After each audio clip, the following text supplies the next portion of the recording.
નમસ્કાર, GS news 24/7 માં આપનું સ્વાગત છે। હવે જોઈએ આજના સમાચાર। ખેલ મહાકુંભ અંતર્ગત તારીખ 10/1/2025ના રોજ તાલુકા કક્ષાના એથ્લેટિક્સ સ્પર્ધા શાંતિ એશિયાટિક સ્કૂલ ધોળકા ખાતે યોજાઈ હતી।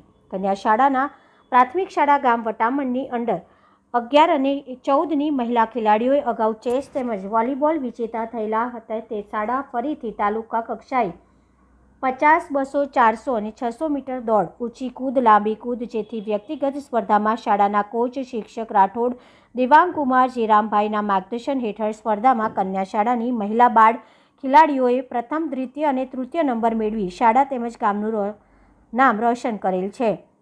ધોળકા વિધાનસભાના ધારાસભ્ય શ્રી કિરીટસિંહ ડાભી, આરોગ્ય સમિતિના chairman Govindbhai Makwana, BRC Vikramsinh Parmar, Vataman CRC અલ્પેશભાઈ સોડમિયા, શાળાના આચાર્ય મકવાણા શંકરભાઈ તેમજ સમગ્ર સ્ટાફ, વટામણ ગામના મહિલા સરપંચ રાજીબેન સોલંકી તથા ગામના તમામ આગેવાનોએ મહિલા બાળ ખેલાડીઓને જિલ્લા તેમજ રાજ્ય કક્ષાએ પ્રથમ નંબર મેળવી રમતગમત ક્ષેત્રે ઉચ્ચ સિદ્ધિ પ્રાપ્ત કરે તેવી શુભકામના પાઠવી છે। Reporter Ramesh Solanki, GS news 24/7 Dholka.